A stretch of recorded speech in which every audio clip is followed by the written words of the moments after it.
Ceci dit, je voudrais tout d'abord saluer l'ancien gouverneur qui a pris la parole tout à l'heure pour tout le travail qui a été accompli. Saluer et féliciter aussi le délégué représentant Rotaract du district.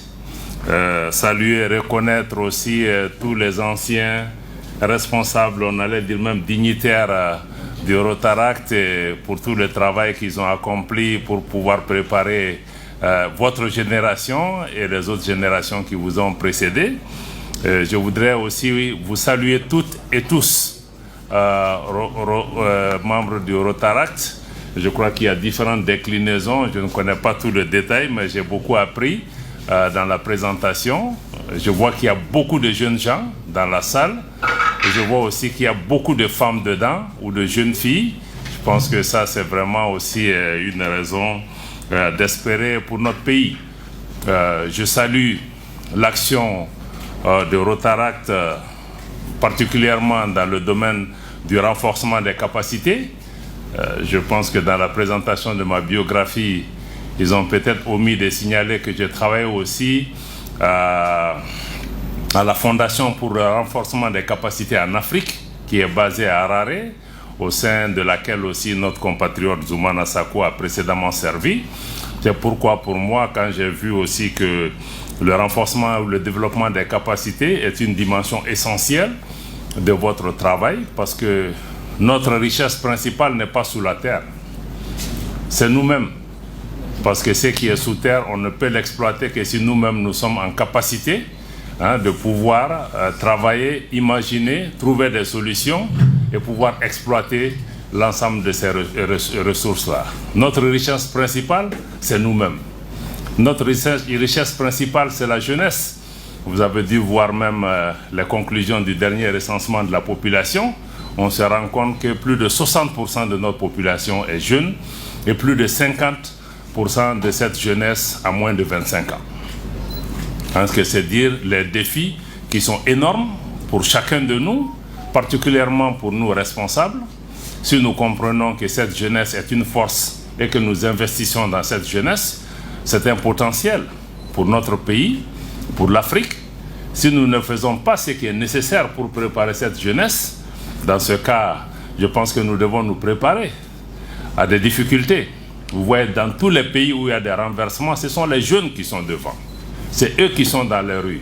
C'est eux qui sont recrutés par les groupes terroristes. Donc je pense que s'occuper de sa jeunesse n'est pas un acte de charité.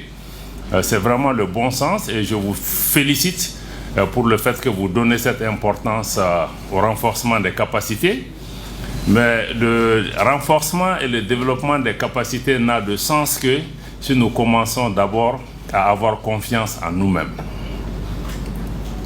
Parce que ta capacité ne sert absolument à rien si tu n'as pas confiance en toi-même et considérer que toi, tu vaux quelque chose et que tu peux apporter des réponses. Les gens à qui nous faisons face aujourd'hui sur la scène internationale ont été dans les mêmes écoles que nous. Ils sont passés par les mêmes bancs. Pourtant, c'est eux qui sont là pour nous donner des leçons. C'est eux qui veulent nous assujettir, c'est eux qui veulent nous prendre comme des esclaves. Nous devons comprendre. Souvent, je pense qu'on est même mieux outillés que beaucoup de ces responsables aujourd'hui. Parce que nous venons de pays anciens que nous connaissons, nous avons un socle culturel important, nous avons notre identité. C'est pourquoi je pense que tout ce qu'on peut faire dans la vie au Mali ou ailleurs, surtout vous, jeunesse Rotaract, travaillez à avoir confiance en vous-même, pas dans l'arrogance. Parce que c'est quand tu as confiance en toi-même que tu verras en toi des possibilités. Mais quand, pendant tous les siècles, on nous a fait douter de nous. Donc je pense que le premier pas, c'est vraiment ça. Donc je salue cette jeunesse qui est ici. Vous pouvez avoir les meilleurs diplômes, être formé dans les plus grandes universités, avoir toute la technique. Mais si vous n'avez pas confiance en vous-même, je pense que vous ne serez utile ni pour vous-même, ni pour votre société. C'est pourquoi c'est important que vous êtes en groupe, vous êtes en réseau. Je vois que vous êtes bien organisé. J'ai vu aussi qu'il y a beaucoup de programmes que vous présentez ici. J'ai vu qu'il y a des élections en janvier. Je me rends compte que je suis disqualifié, sinon j'aurais été intéressé. Hein? Je pense que c'est 45 ans ou combien l'âge, hein? 45. Bon, j'ai largement dépassé ça. Mais sinon, avec tout ce que j'ai entendu, j'étais vraiment intéressé de pouvoir m'engager de nouveau. Un dernier mot sur Rotaract aussi, c'est vraiment votre, je ne sais pas si c'est votre devise ou ce que vous visez en disant créer l'espoir. Je pense que c'est tout un programme pour nos pays.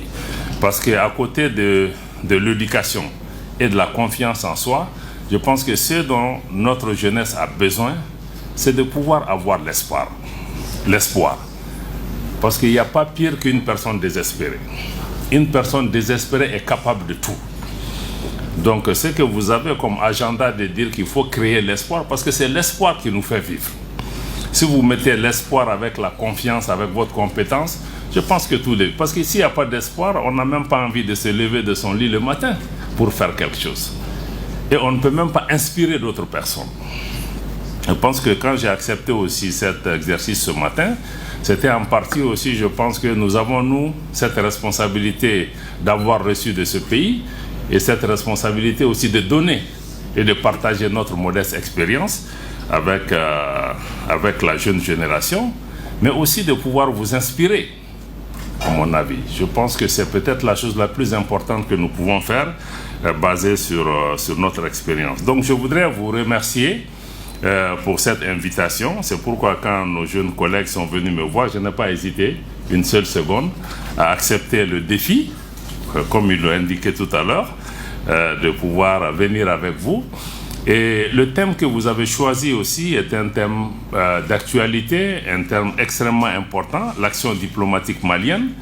Et quelle perspective pour une politique étrangère plus forte et plus avantageuse. Je pense que le thème il est très pertinent. D'abord, peut-être qu'il y a quelques concepts qu'on doit mettre en avant pour pouvoir se comprendre par rapport à cette démarche. C'est vrai qu'on parle d'action diplomatique, mais il faut qu'on comprenne que l'action diplomatique elle-même se situe dans le cadre de la politique étrangère d'un pays. Parce que c'est la politique étrangère qui définit les objectifs, les priorités et les paramètres de l'action extérieure du pays. Et l'outil diplomatique et les diplomates sont là pour mettre en musique cette politique étrangère. Vous entendez beaucoup de gens dire le chef de la diplomatie. Oui, c'est le chef de la diplomatie est celui qui met en musique. Mais le président de la République ou le président de la transition, dans notre cas particulier, c'est lui le chef de la politique extérieure et de la politique étrangère.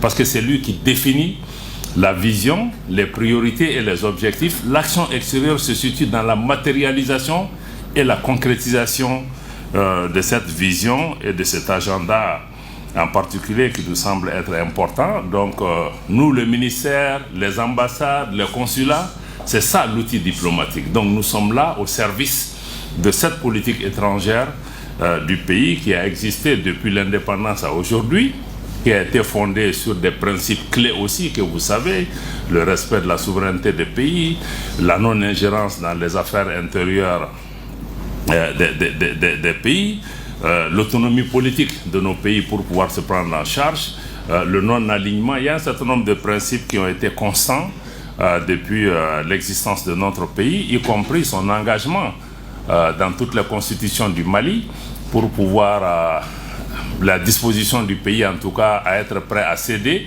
tout ou partie de sa souveraineté pour la réalisation de l'unité africaine.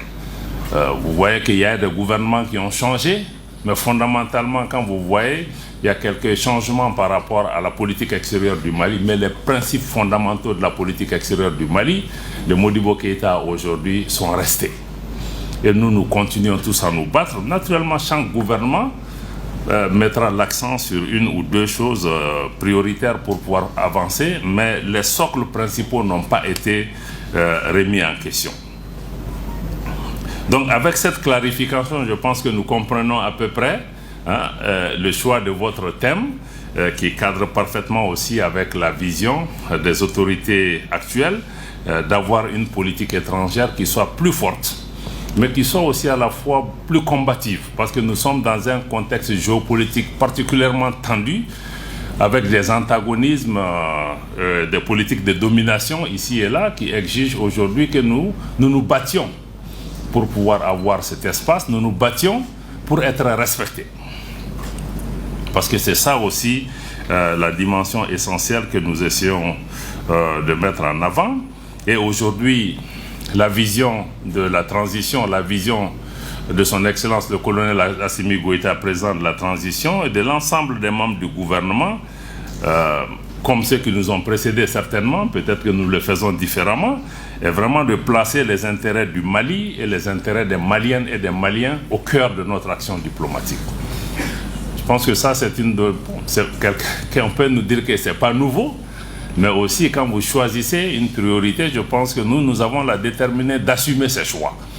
Parce que quand tu dis que tu mets les Maliennes, les Maliens au cœur de ça, tu rentres aussi immédiatement en contradiction avec un certain nombre d'intérêts. Vous savez, dans la diplomatie, on dit pays amis, pays frères, etc. Bon, on dit ça c'est le langage diplomatique pour paraître assez bien sûr.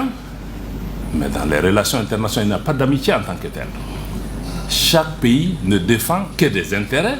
On peut avoir des amis dans le sens où ce sont des alliés pour atteindre un certain nombre d'objectifs. Donc je pense que ça, il faut que nous gardions ça vraiment à l'esprit. Donc, l'action internationale est marquée, ce n'est pas le droit international qui préside à l'action des États essentiellement. Ça aurait dû être le droit. Mais malheureusement, vous voyez aujourd'hui, dans certains cas, c'est des rapports de force.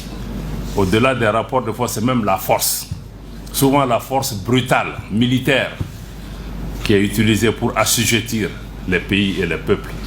Et souvent, c'est ceux qui prétendent être des nations démocratiques, des nations qui ont inventé les droits de l'homme, c'est eux qui utilisent souvent ces moyens d'assujettissement. Donc, la scène internationale ou les rapports entre États, souvent, ça ressemble à de la jungle pour laquelle on met peut-être tout le maquillage nécessaire pour que ça paraisse moins violent. Mais c'est très violent. Très violent. Ça, il faut que nous soyons conscients de cela. Et nous, aujourd'hui, l'action diplomatique du Mali, c'est aussi comment faire en sorte que nous puissions davantage... en fait, le rôle essentiel aussi, parce que la diplomatie, si vous voyez aussi la liste du gouvernement, on parle de domaine de souveraineté. Et la diplomatie et les relations internationales font partie de ça, parce que par essence, l'action diplomatique permet d'affirmer la souveraineté d'un pays. C'est pourquoi quand on est indépendant, on dit que le pays a accédé à la souveraineté internationale. Ça veut dire que vis-à-vis des autres pays, vous leur disiez que ici, c'est chez moi, c'est moi le maître, c'est nous qui décidons de ce qui nous concerne. Et vous devez nous respecter par rapport à ça. Je pense que c'est ça. Et il y a beaucoup de... Ça paraît évident, mais il y a beaucoup de pays qui n'acceptent pas que nous décidions pour nous-mêmes. Ils mettent la forme pour qu'on fasse semblant que c'est nous qui décidons. Or, c'est eux qui viennent mettre dans notre bouche ce que nous devons dire, qui vont dans le sens de leur intérêt. Donc, la diplomatie par essence est le mode d'affirmation de la souveraineté d'un pays. Encore une fois, je vous dis, c'est des rapports de force. Chaque fois que tu veux affirmer ta souveraineté, tu as d'autres forces contraires. Supposez sur le plan économique, tu as des ressources naturelles dans ton sous-sol qui intéressent ces puissances.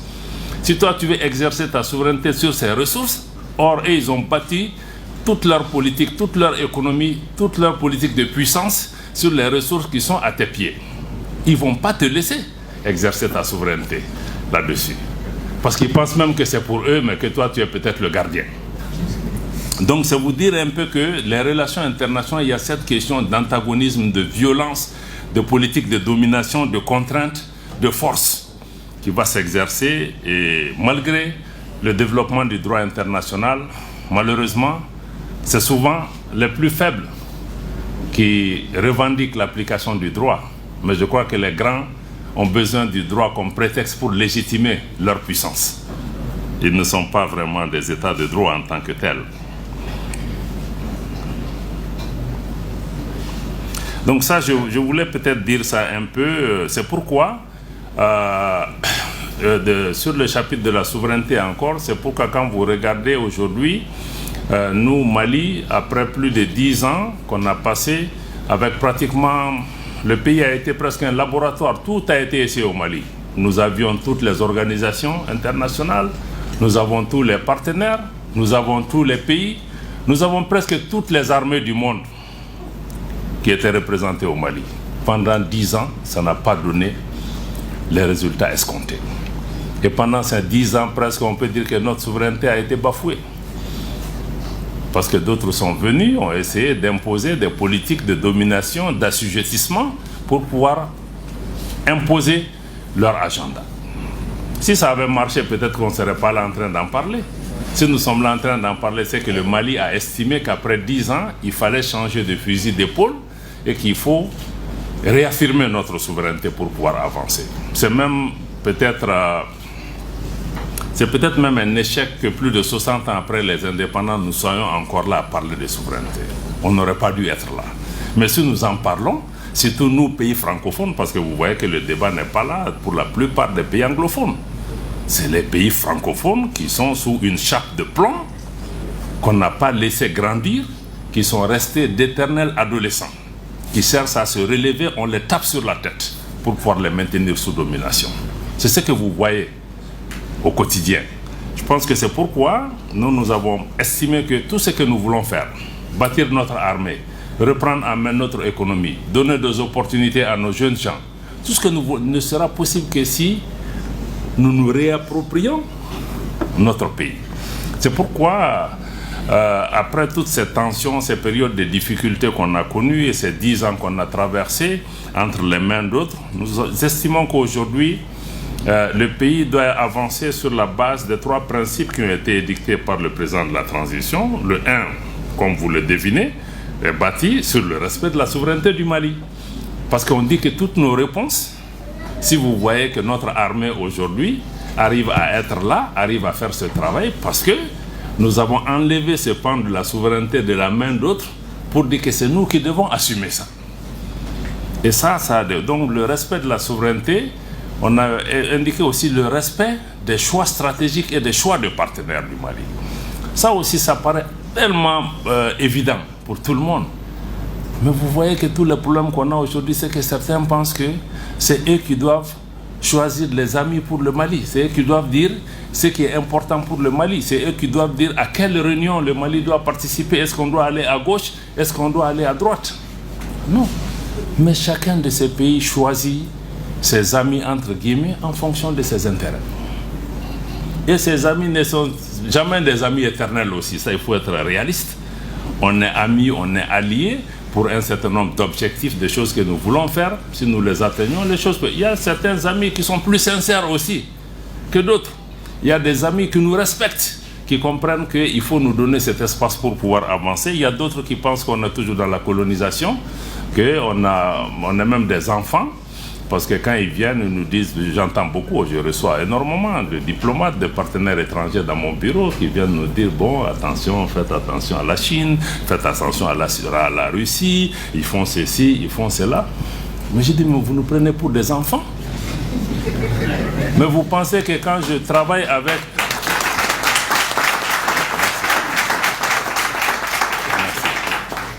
Mais je dis, mais ça c'est même une insulte. Parce que tu penses que je ne suis pas capable de comprendre ce que la Chine m'apporte, ce que la Russie m'apporte, ce que la Turquie m'apporte. Et toi-même qui viens critiquer la Russie et la Turquie là, mais tu as plus de problèmes. Et je connais les difficultés. Donc je pense que venir même à un pays, prétendre, vous voyez même récemment au Niger, vous avez vu des puissances étrangères qui viennent dire aux gens, ne faites pas ce choix-là. Mais c'est pas normal. Mais quand nous faisons un choix, nous assumons avec les conséquences. Mais ce ne sont pas nos pères pour venir chaque fois qu'il y a des changements dans nos pays, nous dire que, ah, attention, il ne faut pas tourner à gauche, il ne faut pas tourner à droite, faites attention. Non. Mais eux-mêmes, ils ont des amis que nous, on conteste. Il y a des pays qui viennent, ils veulent nous opposer l'homosexualité qu'on n'accepte pas. Bon, donc, moi je pense qu'il faut que nous ayons le courage. Donc, et puis, le troisième pilier, donc, c'était le respect de la souveraineté, le respect de nos choix stratégiques et de nos choix de partenaires. Les choix stratégiques, c'est tous les choix que nous faisons pour développer nos pays et défendre nos intérêts. Et le dernier, c'est la défense des intérêts vitaux des Maliens. Comme je l'ai dit, ça paraît assez banal, mais on voit beaucoup de choix qui ont été faits, souvent, qui ne sont pas dans l'intérêt du pays, qui ne sont pas dans l'intérêt des Maliens. Parce que ces grandes puissances, ou certaines de ces puissances, ont trouvé le moyen de contrôler les élites dans nos pays pour faire ce qu'ils veulent qu'on fasse. On le fait souvent parce que, bon, il y a certains Maliens qui ont des intérêts économiques, financiers ou personnels dedans. Ils le font, mais ça ne bénéficie pas à la grande majorité. Donc aujourd'hui, il faut qu'on puisse changer ça. Parce que souvent, si vous regardez que même nos jeunes gens ne trouvent pas du travail souvent, mais c'est parce qu'on a fait certains choix qui bénéficient à quelques individus, mais qui privent le pays de ressources, d'opportunités. On a permis à certaines entreprises de venir agir, mais on aurait pu favoriser des entreprises nationales. On aurait pu demander aux gens de prendre des nationaux pour faire des choses. Donc c'est un peu tous ces choix. Ça a une implication quand on dit défendre les intérêts vitaux des Maliens, parce que souvent on connaît les intérêts vitaux, mais on n'est pas prêt à se battre pour ces intérêts vitaux, parce qu'il y a une conséquence. Quand tu veux te battre pour l'intérêt de ton pays, tu deviens la cible. Tu deviens l'ennemi par rapport à ça. Donc ça, c'est vraiment la souveraineté est au cœur de l'action diplomatique. Et comme je l'ai dit, l'appareil diplomatique, nous, ministère des Affaires étrangères, et aussi avec toutes les ambassades et tous les consulats, donc nous sommes chargés de traduire au quotidien, de défendre ces positions, de les promouvoir. Bon, souvent si on doit clasher pour nous faire entendre, on le fera. Bon, même si l'action diplomatique demande quand même qu'on arrondisse les angles, on arrondit les angles quand c'est nécessaire, mais je vous dis, la scène internationale est marquée par tellement d'injustice et tellement de violence. Souvent, il faut sortir des chemins battus pour se faire entendre. Et c'est justement ce qu'on essaye de faire. Et quand vous voyez dans l'affirmation aujourd'hui de cette question de souveraineté et de prise en charge, ça nous a amené à tirer des conséquences et à poser des actes que vous avez vus sur le quotidien, que certains apprécient, que d'autres n'apprécient pas. Mais quand tu dis que tu veux défendre telle ou telle chose, si ça ne va pas dans cette direction, il faut être prêt à assumer. Mais en assumant aussi, chaque chose a ses conséquences. Chacune des décisions que nous avons prises, ça peut dans certains cas affecter les Maliens. Et c'est dans ce contexte que nous avons d'abord commencé par dénoncer, par exemple, les accords de défense avec la France, parce qu'ils étaient ostentatoires à la souveraineté du Mali et même contraires souvent à certaines dispositions de la constitution de notre pays.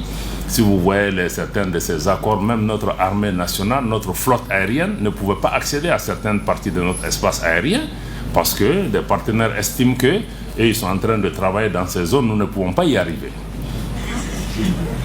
Mais c'est notre pays. C'est les autres qui doivent venir nous demander la permission d'entrer dans notre espace et non que le Mali demande la permission à quelque puissance que ce soit qui est assis ici, qui est venu à notre invitation, qui puisse dire que non, l'espace aérien malien, on est à Tombouctou, on est en train de faire des... Vous ne pouvez pas venir ici.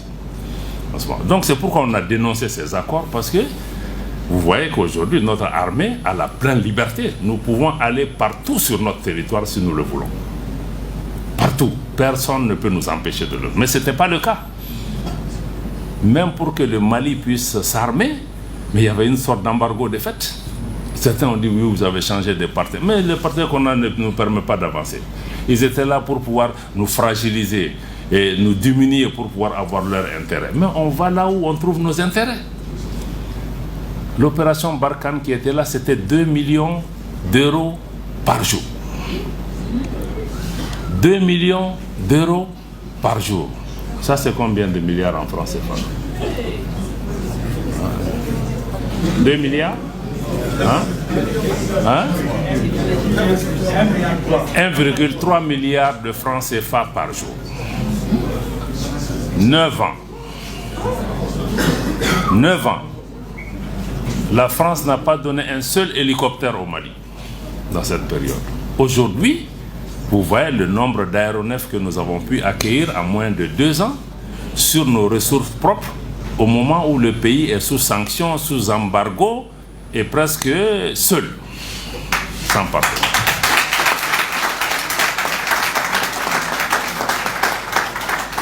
Mais il fallait sortir de ces accords, sinon on n'allait jamais pouvoir arriver là. Sans compter ces pays qui contrôlent la BCEAO, ces institutions, même si on a l'argent, si on veut acheter des choses, ils vont aller bloquer. Donc ça, c'était vraiment, par exemple, donc, la dénonciation de ces accords et la dénonciation aussi des actes de déstabilisation de la France. Nous les avons assumés. Parce que ça se fait. À un moment, on s'est dit, il faut sortir, il faut le dire, tous les Maliens le savaient. Mais peut-être que le gouvernement n'avait pas eu encore le courage de sortir et de mettre ça sur la table. Et les preuves sont là. S'ils organisent demain la session spéciale du Conseil de sécurité que nous avons demandé, nous allons pouvoir amener ça. Certains font beaucoup de gesticulations. Il aurait suffi que la France dise que je suis d'accord, amenez vos preuves. Voilà. Bon, on était prêt vraiment à aller dans ça. Il dit, ah oui, mais si vous avez des preuves, pourquoi vous ne mettez pas dans la presse? On ne met pas dans la presse parce que vous êtes membre permanent du Conseil de sécurité des Nations Unies. Vous avez une responsabilité particulière. Vous dites que vous êtes champion des droits de l'homme. Vous avez une place sur une enceinte internationale qui décide de la paix et de la sécurité. Et vos actes sur le terrain sont contraires à ce que vous êtes en train de dire. C'est pourquoi ça ne va pas se dire dans la presse. Ou bien c'est que John est là. Voilà. Donc ce n'est pas une question de dire qu'on fait un article de presse. Non, on dit que c'est là-bas qu'on va s'asseoir parce que là-bas c'est une tribune solennelle. Tout ce qui se fait, se dit, c'est écrit. Donc malheureusement, je pense que vous voyez que ça ne s'est pas fait. Nous allons continuer à nous battre. Le retrait de l'aménagement aussi s'inscrit dans ce cadre. Vous voyez une mission qui est venue pour nous aider. Pendant 10 ans, le résultat n'est pas ce que les Maliens attendaient. On a près de 16 000 hommes. L'aménagement aussi, c'est 1,3 milliard de francs CFA dépensés par an. De dollars. De dollars, quelqu'un va donner ça en CFA. 1,3 milliard de dollars par an. Hein? Près de 600 milliards sur 10 ans. Sur ces 600 milliards, combien sont même donnés aux Maliens? Si on nous disait même que bon, écoutez, prenez 20% de ça, nous on va même partir. Nous on se serait battu. On en serait sorti. Mais pendant ce temps, pendant ces 10 ans, quand eux ils sont venus, l'objectif essentiel, la menace au Mali, c'est une menace terroriste. On fait face à des groupes terroristes. Les Nations Unies, par doctrine, c'est que eux, c'est des missions de maintien de la paix. Quand deux pays se battent, quand deux groupes se battent, ils viennent, ils se mettent au milieu. Mais ils ne vont pas se battre. Quand les terroristes passent, ils disent que non, ce n'est pas vous qui nous intéressez, nous, on s'occupe d'autres choses ici. Bon, on a dit qu'après 10 ans, nous, aujourd'hui, la menace est terroriste. C'est le terrorisme qui nous tue. C'est le terrorisme qui est partout dans notre pays. Si vous voulez nous aider, vous nous aidez à lutter contre le terrorisme. Mais si vous ne pouvez pas faire ça, il faut au moins nous laisser. Nous, on est en train de lutter contre les terroristes. Pendant ce temps, chaque jour, il y a un rapport qui sort, Moura, on a tué ceci, on a tué des Peuls, on a... Donc, non seulement ils ne nous laissent pas faire le travail qu'on veut faire pour lutter contre les terroristes, mais ils ont commencé à constituer un obstacle pour faire ce que nous voulons faire. Donc, on a dit à un moment, il faut qu'on en tire la conclusion. Il faut qu'on en tire la conclusion, qu'on y mette fin, mais ne nous trompons pas.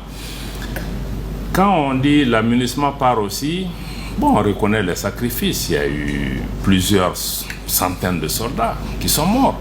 Les soldats qui sont morts aussi, 95% viennent des pays africains.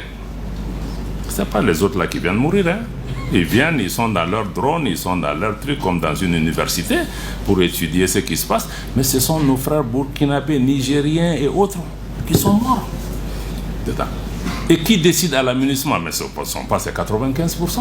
C'est d'autres puissances tapis dans l'ombre qui décident ailleurs. Donc on a expliqué à nos frères que le départ là, ce n'est pas contre vous. Vous êtes venus vous sacrifier, mais peut-être le véhicule dans lequel vous êtes venus nous aider n'est pas le bon véhicule, n'a pas la bonne. Beaucoup d'entre eux sont venus de bonne foi. Par exemple, il y a beaucoup de Burkinabés qui sont dedans, qui sont à Ber ou dans d'autres localités, qui sont venus aider de bonne foi. Mais ceux qui tirent les ficelles sont d'autres puissances qui ont perdu pied au Mali, qui cherchent à revenir par l'aménagement pour faire mal au Mali, et le Mali ne peut pas s'asseoir regarder ça. Donc on a décidé de tirer une conclusion. Merci. Comme je l'ai dit encore une fois, toutes ces décisions sont extrêmement difficiles. Il y a des milliers de Maliens qui sont certainement concernés, qui ont eu mal à cause de ça, qui ont perdu leur travail. C'est vrai, l'aménagement n'est pas venu au premier point pour développer le Mali ou pour créer des emplois. Ils sont venus pour sécuriser. Ça, ils ont failli. Maintenant, nos frères et sœurs qui sont dedans, l'État s'est organisé pour essayer de faire ce qu'on peut pour pouvoir les accompagner. Mais nous, on ne pense pas qu'au personnel de la malien de l'aménagement, nous on passe à tous les pays parce que c'est dans quoi on est là. Mais ça affecte tout le pays, pas seulement ceci. Donc si nous sommes tous affectés là, mais eux-mêmes, ça va être une petite partie dedans. Donc nous travaillons pour pouvoir amener. Donc c'est dire que chaque décision a une conséquence, y compris pour nous-mêmes. Même quand nous disons partez, nous savons que quelque part, ça va faire mal au pays, mais nous disons que dans le long terme, ça va bénéficier au pays parce que nous aurons la capacité de pouvoir nous battre. Parce que tant qu'ils sont là, c'est comme si tu as quelqu'un qui est devant ta porte, qui assure ta sécurité, etc. Pour toi-même, tu n'auras jamais envie de faire parce que tu sais que lui, il est là, il va le faire. Mais si tu sais qu'il n'y a personne, toi-même, tu vas sortir chaque nuit, tu fais le tour, tu regardes. Si tu dois chercher un gourdin pour te défendre, tu vas le faire. Mais tant que lui est là, tu vas dormir. Mais même si lui n'a pas la capacité, tu vas penser que lui va t'aider. Les gens souvent ne sont pas là pour ça. Donc ça nous a amené dans ça. L'autre action importante aussi dans l'affirmation de la souveraineté, qui est aussi un principe de la pratique diplomatique internationale, c'est la notion de réciprocité, qui va aussi avec la notion de respect. Pays. Parce que dans les relations internationales, il est admis que quand un État pose un acte contre toi, tu as le droit de mettre la réciprocité. Si tu renvoies mon ambassadeur, je renvoie ton ambassadeur. C'est le seul code pour se comprendre. Parce que quand quelqu'un vient, il marche sur ton pied là, toi tu cries, tu passes, il va revenir, il va marcher dessus encore. Donc c'est pourquoi nous, on a décidé qu'on met là. Bon, certains disent oui, mais même pour le problème de visa avec la France. Vous imaginez que vous êtes dans un pays. Vous découvrez sur les réseaux que le consulat de France met que oui, nous on a fermé pour des considérations de tension dans la région. On ne donne plus de visa au Mali. D'ailleurs, tous nos consulats sont fermés. Mais vous êtes là, vous avez une ambassade, vous écrivez une note officielle. C'est hier que j'ai vu la note de l'ambassade de France. Vous écrivez, vous dites que dans 3-4 jours, nous allons fermer. Pour telle ou telle raison, qu'on l'accepte ou pas. Mais par respect, on ne peut pas découvrir ça sur les réseaux sociaux. Même si nous, on a plus de gens qui partent ce jeu, ce n'est pas le plus important. De toutes les façons, eux, ils ont posé un acte.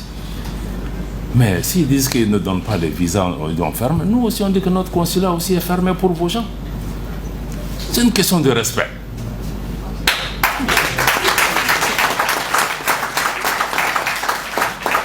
Parce que si tu ne mets pas la réciprocité, ça veut dire que tu admets que lui, il vaut mieux que toi. Je dépends plus de... Or, la dignité, le respect, là, ça se mérite. Mais il y a une douleur dedans, c'est vrai. Mais ça se mérite. Mais il peut pas... Mais vous pensez que ces gens-là qu'on a même... nous-mêmes, on ne se considère pas. Mais ces pays-là, on pense qu'ils n'ont pas besoin de nous. Mais ils ont besoin de nous autant qu'on a besoin d'eux. S'ils sont là, c'est qu'ils ont quelque chose à gagner. Sinon, ils ne seraient pas là. Donc nous-mêmes, on considère que nous, on ne vaut rien. Bon, nous, on a besoin de... Même s'ils font ça. Donc moi, je crois que la réciprocité est une donnée importante. C'est la même chose pour la compagnie Air France. On se lève une compagnie, vous avez des conventions. Il y a des gens qui quittent les États-Unis, ils sont dans l'avion avant d'arriver à Paris. Tous les vols sont annulés, ils sont à Tunis encore, ils n'ont pas pu arriver ici. La compagnie se lève seulement, dit que nous, on a fermé parce qu'on a des problèmes avec le Mali. Alors, il n'y a aucun problème. Si c'est pour sanctionner le Mali parce que le Mali a supporté le Niger, on va le faire, on le fera.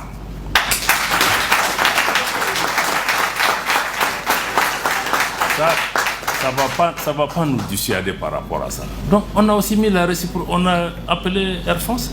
J'ai dit que maintenant que vous dites que vous allez reprendre le 11 là, vous ne reprenez pas le 11.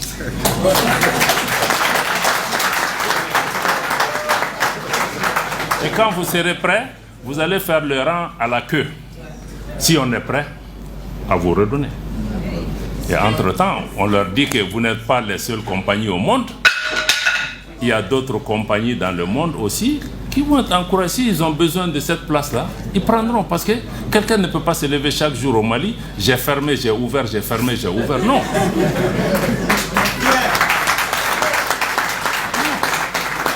Donc ça, il faut aussi qu'on nous respecte. On respecte même la clientèle parce que ce n'est pas du bétail. Il y a des gens qui sont bloqués à Paris depuis combien de jours? Ils sont là, ils ne peuvent pas faire ça aux États-Unis, ils ne peuvent pas faire ça dans d'autres régions. Ils font ça chez nous. Vous vous levez, Burkina, Niger, Mali, on a fermé. Donc il faut que les gens comprennent. Ils ne peuvent pas venir. Ici, c'est une compagnie commerciale. Elle gagne de l'argent. Air France gagne 500 millions de francs CFA par jour sur la destination Mali. C'est nous qui gagnons? Bon, donc moi je crois que la réciprocité, elle est importante. Et nous avons dit à la France, nous avons dit à tous nos partenaires, il faut qu'ils comprennent. Je crois que le Premier ministre par intérim a dit sur la tribune de l'Assemblée générale des Nations Unies, le Mali va désormais appliquer la réciprocité. Tu tires une balle, on va répondre. Voilà. Donc ça, il faut que ça soit extrêmement clair. Et tous ces pays, si vous regardez la France ou d'autres, le Mali, on n'a jamais tiré les premiers. Ceux qui viennent toujours nous provoquer. Ils posent des actes, ils pensent qu'on va s'asseoir, on va les regarder. Sinon, nous, on n'a pas de problème avec quelqu'un. Vous nous avez vu nous lever, aller nous attaquer à quelqu'un un bon matin. Non. C'est eux qui posent en pensant que toi, tu ne vaux rien. S'ils font ça, ils vont te faire mal. Mais en faisant mal, là, ils ont presque tout perdu progressivement. Parce que nous, on est prêts à assumer notre dignité. On est prêt à assumer le respect que vous nous devez. Et si eux ils ne comprennent pas, d'autres partenaires comprennent aujourd'hui. Parce que beaucoup de partenaires viennent à nous maintenant pour nous dire que oui, vos trois principes là, nous on est d'accord. On comprend. Parce que c'est ça, parce qu'ils comprennent que non seulement on a les trois principes, mais on les applique. Il y a des conséquences, on va payer, mais ça va nous faire avancer. Donc, l'autre des dimensions importantes aussi de la diplomatie malienne, c'est que nous avons œuvré aussi à diversifier nos partenaires. Ce qui n'est même pas un concept nouveau. Moi, depuis jeune diplomate, je suis venu à la direction de la coopération internationale dans les années 90. Mais on parlait déjà de diversifier nos partenaires. Mais aujourd'hui, quand on parle de ça, les gens se fâchent, ils se disent que mais pourquoi vous voulez diversifier, tout se passe bien avec nous, pourquoi vous voulez aller ailleurs? Mais si on va ailleurs, c'est qu'on n'a rien avec vous. Diversifier, ça veut dire on n'est pas marié à un partenaire. On peut avoir un partenaire stratégique, ceci, cela, mais on n'est pas marié à un partenaire. On veut travailler avec la Chine, on veut travailler avec la Russie, on veut travailler avec la Turquie, on veut travailler avec les États-Unis ou avec d'autres. S'ils respectent nos principes, on peut travailler ensemble. Mais ce que nous appelons diversification, c'est que personne ne vient dire au Mali que tu ne peux pas travailler avec tel. Ça, ce n'est pas ton choix. Maintenant, si nous on choisit quelqu'un, si tu n'es pas content, tu en tires la conclusion aussi. C'est vraiment ton droit. On le respectera. Donc je crois que la diversification des partenaires, c'est surtout pour pouvoir répondre aux besoins des Maliens. Que ce soit sur le plan économique, parce qu'aujourd'hui, il y a des partenaires économiquement, quand ils viennent, ils vont chercher à avoir de l'argent, mais toi aussi, tu as quelque chose. Mais toi, tu ne peux pas gagner 100, tu es chez moi, moi, je n'ai rien. Donc je crois que la diversification répond un peu aussi à ce rééquilibrage dans les relations internationales. C'est pourquoi aujourd'hui, sur le plan géostratégique, ce n'est pas que vous entendez parler de la Russie et d'autres, mais le Mali de façon générale, c'est pourquoi nous nous battons, c'est que nous cherchons à ce que nous allions vers un monde multipolaire. Parce qu'aujourd'hui, tu as un groupe de pays qui domine le monde, qui se fait appeler Occident, et qui est appelé qu'il y a une mondialisation. Mais il ne faut pas vous tromper. Ce qu'on appelle mondialisation, c'est l'occidentalisation du monde qui est appelée mondialisation. Si on est mondial, nous on n'est pas. C'est un groupe qui domine. Mais on dit que ça amène des conflits, des tensions. Parce qu'un groupe ne peut pas imposer sa volonté au monde entier, surtout que ce groupe aujourd'hui, sur le plan même démographique et même économique, commence à être minoritaire dans le monde entier. Il y a d'autres forces politiques et démographiques qui ont émergé, comme la Chine, la Russie, le Japon et d'autres, l'Inde, qui ont émergé. Donc ce que nous souhaitons, c'est aller vers un monde multipolaire qui permet à chacune de ces puissances démographiques ou économiques à travers le monde d'apporter sa place, y compris l'Afrique aujourd'hui, qui n'a aucune place au Conseil de sécurité des Nations Unies. 50% du dossier au Conseil de sécurité est traité, c'est le dossier africain. Mais l'Afrique n'est pas là. Donc on dit qu'il faut permettre à tous ces groupes d'avoir une voix et non d'avoir une minorité de pays qui pensent que c'est eux qui dirigent le monde. C'est pourquoi vous avez entendu le discours du président de la transition en Russie. Il a été absolument clair que le Mali veut s'arrimer aux bateaux, aux navires des BRICS. Parce que c'est d'autres forces économiques et politiques qui émergent, qui répondent aussi à ce que le Mali veut en termes de respect de la souveraineté, de partenariat gagnant-gagnant, et qui ne sont pas dans des politiques néocolonialistes ou de domination. Donc c'est ça, sur le plan diplomatique, le repositionnement que nous cherchons, de nous trouver dans un cadre où on peut s'exprimer par rapport à toutes ces préoccupations pour pouvoir vraiment mutualiser nos efforts. Donc aujourd'hui, ça c'est sur le plan international. Donc nous nous battons pour cette multipolarité. Mais ici aussi dans notre région, nous nous battons de plus en plus. Vous avez vu un moment, le Mali était seul. Tout le monde était contre le Mali. Mais aujourd'hui, la configuration géopolitique sous-régionale est en train d'évoluer. Et aujourd'hui, nous travaillons avec le Burkina, avec la Guinée, aujourd'hui avec le Niger, et pour pouvoir mutualiser nos efforts, parce que nous faisons face aux mêmes défis. Ce que certains n'ont pas compris depuis longtemps, mais le Mali et le Niger, mais c'est les mêmes peuples. Même quand les dirigeants ne se voyaient pas, mais les peuples étaient ensemble. Et maintenant, on s'est retrouvés. Parce que le problème au Niger, le problème au Mali, le problème, on ne peut pas les régler seuls. Mais on ne peut pas régler avec ceux qui étaient là pour créer le désordre et pour créer leur domination, pour nous opposer. Et je pense qu'aujourd'hui, nos peuples ont compris que celui qui crée le problème, c'est ça. Et nous les voyons tous. Donc aujourd'hui, il y a cette nouvelle dynamique qui est en place, qui nous permet vraiment de pouvoir travailler pour pouvoir faire évoluer. Et la question, c'est pourquoi nous travaillons toujours aussi à avoir des organisations africaines, parce que le Mali n'a pas fui par rapport à notre ambition panafricaine. Nous restons ancrés, chevillés à l'engagement panafricain de Modibo Keïta et de Kwame Nkrumah et de tous les autres. Mais nous ne nous reconnaissons plus dans certaines organisations africaines qui ne reflètent plus les aspirations des peuples africains. C'est pourquoi même le G5, on s'est retiré, parce que nous on est membre du G5, mais c'est la France qui décide si le Mali va prendre la présidence du G5 ou pas. G6. On dit, mais tu n'es pas membre, je paye ma cotisation et c'est quelqu'un qui a la télécommande à Paris? Non. Bon, donc je pense que c'est ça. Aujourd'hui, nous avons ces différentes dynamiques qui sont en place et nous voulons vraiment travailler pour pouvoir avoir des initiatives conjointes. Et c'est pourquoi vous voyez même sur le plan diplomatique, vous avez vu le Mali, le Burkina qui ont saisi le Conseil de sécurité par rapport au dossier du Niger. Je vais revenir sur le dossier nigérien d'ailleurs tout à l'heure avant de pouvoir conclure. Par rapport au panafricanisme, pour nous, le Mali reste attaché au panafricanisme, mais nous voulons des organisations africaines qui sont véritablement africaines et dont le leadership est réellement exercé par des Africains. Et non qu'on ait des Africains pour exercer un leadership au nom d'autres puissances. Donc c'est pourquoi nous avons des tensions avec certaines organisations comme la CEDEAO, mais nous restons panafricains et nous pensons que ces organisations doivent être des organisations des peuples et non des organisations pour pouvoir défendre des intérêts particuliers, et que ces organisations cessent d'être des instruments entre les mains d'autres puissances. Vous voyez nos sommets? Vous avez vu l'autre jour le sommet à Abuja? L'Afrique, c'est le seul continent où pendant nos sommets, c'est des étrangers qui viennent. Vous avez vu un Africain invité au sommet de l'Union européenne? Ça n'existe pas. Ça n'existe pas. Parce que pour eux, quand tu dis à l'Union européenne, mais invité, ils disent que non, c'est pas dans l'agenda. Mais quand nous, on a nos sommets, ils disent que mais vous ne nous avez pas invités. Mais vous n'êtes pas membre. Mais laissez-nous avoir une conversation entre nous. Vous n'avez rien à voir dedans. Vous avez vu l'autre jour le président français qui s'élève, qui prédicte même ce que la CEDEAO doit décider.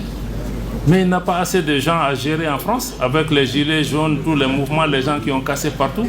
Certains, on a l'impression qu'ils n'ont pas leur pays à gérer, mais ils ont le Mali et l'Afrique à gérer. Non, chacun a ses problèmes. Vous nous avez vu nous mêler des problèmes des gilets jaunes ou des gens qui marchent là-bas. Non. Donc chacun n'a qu'à gérer ses problèmes. Vous les avez vus aller dire qu'ils vont au sommet des États américains? Non. Ils ont dit qu'ils vont au BRICS, les BRICS disent non. vous ne venez pas. Donc vraiment tout ça c'est le respect aussi qu'on doit. Donc le panafricanisme reste le socle de notre action extérieure. Et sur la situation au Niger aussi, parce que bon, c'est pas directement lié à votre cas, mais il faut que vous compreniez ce qui s'est passé au Niger. J'ai un peu touché à ça. Le Mali, le gouvernement et le peuple malien demeurent totalement solidaires du gouvernement et du peuple du Niger. Nous avons exprimé notre opposition ferme à toute agression, à toute tentative d'invasion du Niger par la CEDEAO, par procuration pour d'autres puissances. Nous n'allons pas l'accepter, nous n'allons pas croiser les bras par rapport à ça. Nous pensons qu'il faut laisser les Nigériens régler leurs problèmes internes. Ils ont la capacité, ils ont l'intelligence nécessaire de se sortir de ce problème. Ce que nous, voisins, nous, amis du Niger et autres, pouvons faire, c'est de les accompagner, s'ils le souhaitent. Mais c'est un pays, c'est un État souverain. Laissez-les régler leurs problèmes. Vous ne pouvez pas leur apporter la solution. C'est un différend interne. Et le Mali condamne toutes les ingérences extérieures par rapport à la situation au Niger. Toutes les ingérences qui sont d'ailleurs à la base des problèmes qu'on connaît actuellement au niveau du Niger. Et nous mettons en garde, parce que ceux qui aujourd'hui essaient de promouvoir une agression, parce que ce n'est pas une question de dire qu'on va faire une intervention chirurgicale, ça va durer 3 jours. Non, c'est une agression, c'est une invasion d'un pays souverain. On a vu l'invasion, l'agression de l'OTAN en Libye, ce que ça a donné pendant 10 ans. Mais ceux qui ont agressé la Libye, ce n'est pas eux qui ont des problèmes, c'est nous qui avons des problèmes. Et ils sont partis. S'ils attaquent le Niger aussi, nous on va vivre ça ici. Certains nous disent oui mais il faut vous occuper de vos problèmes le Niger. Non. Mais le problème libyen là n'est pas devenu le problème malien. Tu peux t'asseoir, tu dis que tu regardes, ça ne me concerne pas jusqu'à ce que le feu arrive à ta maison. Non. Non, parce que nous savons que les désordres qu'ils vont créer là-bas, ça va créer une catastrophe humanitaire avec des mouvements de population à travers nos frontières. Déjà avec un embargo inhumain, je n'ai jamais vu ça, fermer hermétiquement un pays, la nourriture, les médicaments, rien n'entre. Et ce sont ces pays qui disent qu'ils sont là pour promouvoir les droits de l'homme. Est-ce que c'est la population du Niger qui a quelque chose à voir dans ça? Non, c'est... Bon, donc la Libye est un exemple. On ne veut pas d'une deuxième Libye. Voilà. Maintenant, se mettre sous couvert démocratie, tout ce qu'on veut, je crois que vraiment, c'est pas ça. C'est ce que nous dénonçons, même pour ceux qui disent qu'ils sont en train de défendre la démocratie. Mais si on condamne les changements anticonstitutionnels civils, il faut dénoncer les changements anticonstitutionnels de mandat et autres qu'on a autour de nous. Pourtant, les gens s'assoient et regardent parce que pour qu'il n'y ait pas de changement anticonstitutionnel, il faut travailler sur les causes. Tous les problèmes qu'on a connus, c'est qu'il y a eu les causes et on s'est assis, on a regardé. Et cette politique de 2 poids 2 mesures, quand un problème se passe dans un pays, on qualifie ça comme on veut, suivant que ce pays est un pays ami ou pas. Non.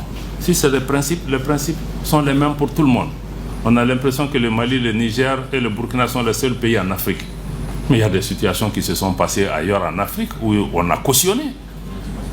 Bon, et vous venez, il ne faut pas avoir de complexe par rapport à ça. Ce n'est pas la démocratie qui est en question. Ce n'est pas la démocratie qui ne vient pas.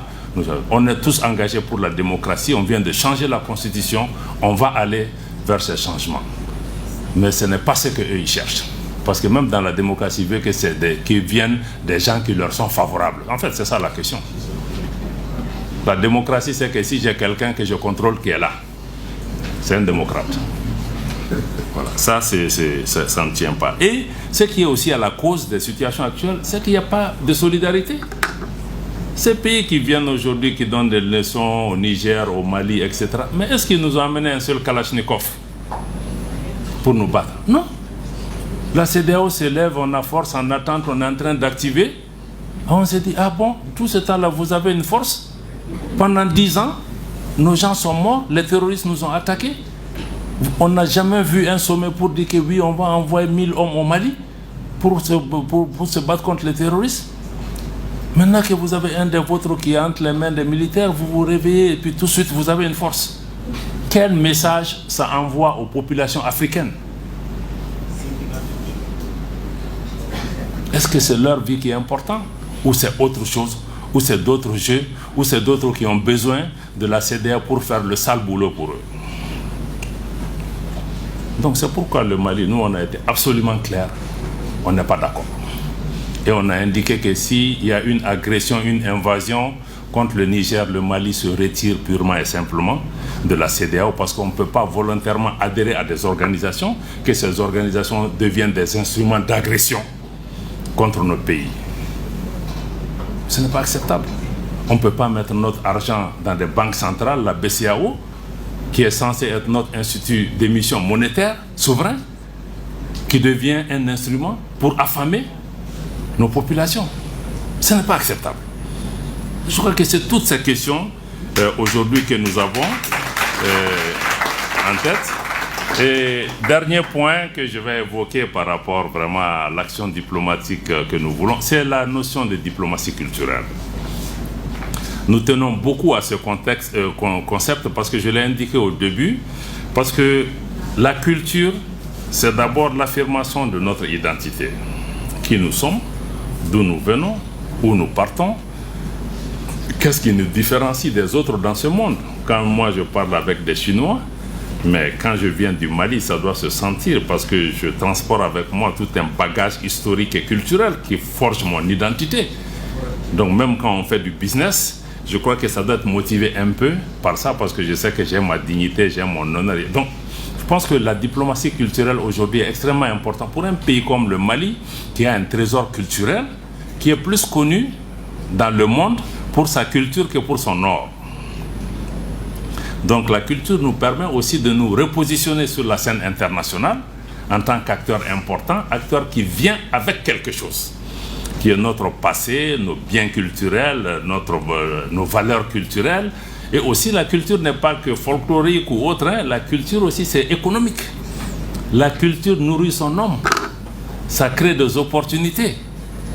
Ne serait-ce que parce qu'aujourd'hui, si nous décidons tous de mettre le coton malien, mais on n'a pas à aller chercher des marchés pour les agriculteurs de coton à l'extérieur. Ça crée des économies, ça va utiliser des gens. Donc la culture aussi, c'est tout un moteur de pouvoir nourrir les gens. Et nous pensons qu'aujourd'hui, il faut mettre l'accent sur cette diplomatie culturelle qui permet de valoriser et de positionner notre pays par rapport à l'international. En guise de conclusion, je veux dire qu'il est important en tout cas de retenir que, comme vous l'avez noté dans ma présentation, que le visage de l'action diplomatique malienne a fondamentalement changé pendant cette période de transition, même si les socles et les principes sur lesquels sont bâtis notre diplomatie sont restés les mêmes. Naturellement, nous avons une diplomatie qui a évolué vers une diplomatie d'anticipation, parce qu'il y a beaucoup de choses qui nous sont arrivées aussi, mais ce n'est pas parce qu'on a attendu que ça arrive. On a préparé, hein, on a réfléchi sur ces questions, et c'est ce qui nous a aidé à apporter des réponses. On a essayé de développer plus de proactivité, aussi une veille constante. Nous nous sommes battus et nous nous battons pour la défense et la promotion de nos intérêts, cette fois-ci sans complexe. Et nous essayons de renforcer la réactivité du Mali lorsque les circonstances l'exigent, mais surtout une diplomatie qui vise à porter les aspirations des populations maliennes. Et naturellement, nous voulons une diplomatie de combat, une diplomatie de crise. Notre diplomatie a évolué aussi pour réaffirmer que le Mali est en mesure d'assumer clairement les conséquences parfois de nos décisions, mais aussi je pense que si nous devons répondre à votre question sur ce qu'il faut faire comme stratégie pour avoir une diplomatie plus avantageuse et plus forte, c'est de pouvoir renforcer tout ce qui est en cours et de mettre tout ça en perspective, mais aussi pouvoir travailler dans le long terme en anticipant sur les conséquences, mais aussi en développant l'économie de notre pays pour donner l'espoir à nos jeunes gens, comme vous le dites assez bien dans vos éléments. Donc, voilà. L'autre élément nouveau aussi qu'on a, c'est qu'aujourd'hui, j'ai parlé un peu aussi du panafricanisme. Aujourd'hui, le Mali aussi, notre action diplomatique compte beaucoup aussi sur nos relais panafricains. Vous voyez que beaucoup disent que le Mali est isolé, ceci, ça, mais quand vous regardez aujourd'hui, les relais, les soutiens dont le Mali dispose, donc ce que nous faisons, nous, Burkina ou autres, dans les autres pays, comment nous avons su influencer les messages, donner confiance aux populations. Beaucoup aujourd'hui parlent parce que nous avons été devant. C'est vrai, on a pris beaucoup de coups, mais je pense que beaucoup d'autres jeunes gens, beaucoup d'autres dans les autres pays, tout le monde sait aujourd'hui ce qui se passe au Mali. Quand le Mali est à l'extérieur, on veut parler, les gens veulent écouter. Quel message le Mali va apporter? Donc tous ces réseaux panafricains que je tiens à saluer, parce qu'il y a beaucoup de jeunes gens, vous les voyez sur les réseaux, on ne les connaît même pas.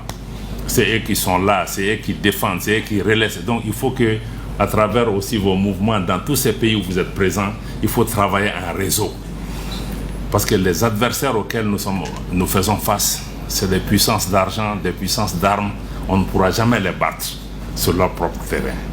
Mais on peut les battre à travers notre mobilisation populaire, notre union, notre unité, notre confiance en soi, notre détermination. Je pense que c'est ça les armes imparables qu'ils ne peuvent pas nous arracher. Et ces armes leur font peur. Ayons confiance en nous que nous avons la possibilité de nous faire entendre si nous nous donnons la main. Et je pense que de plus en plus, nos populations commencent à se donner la main. Donc j'ai bon espoir que votre conférence permettra en tout cas de nous ouvrir davantage les yeux et de préparer cette jeunesse à la réalité des relations internationales, à la réalité des relations entre États. Personne ne vous fera des cadeaux. Personne n'est votre ami. Vous êtes seul souvent à vous battre. Mais il faut que vous-même vous sachiez qu'est-ce que je veux, comment je peux l'obtenir, quel est le prix pour l'obtenir, est-ce que je suis prêt à payer ce prix. Je pense que c'est cette question que je vous laisse en tant que jeunesse, parce que ça c'est entre vos mains. Si vous décidez de vous battre, vous pouvez réussir. Bon, si vous voulez aller aussi pour la facilité, bon, vous aurez beaucoup d'amis qui vont certainement vous abandonner en plein vol un bon matin. Merci.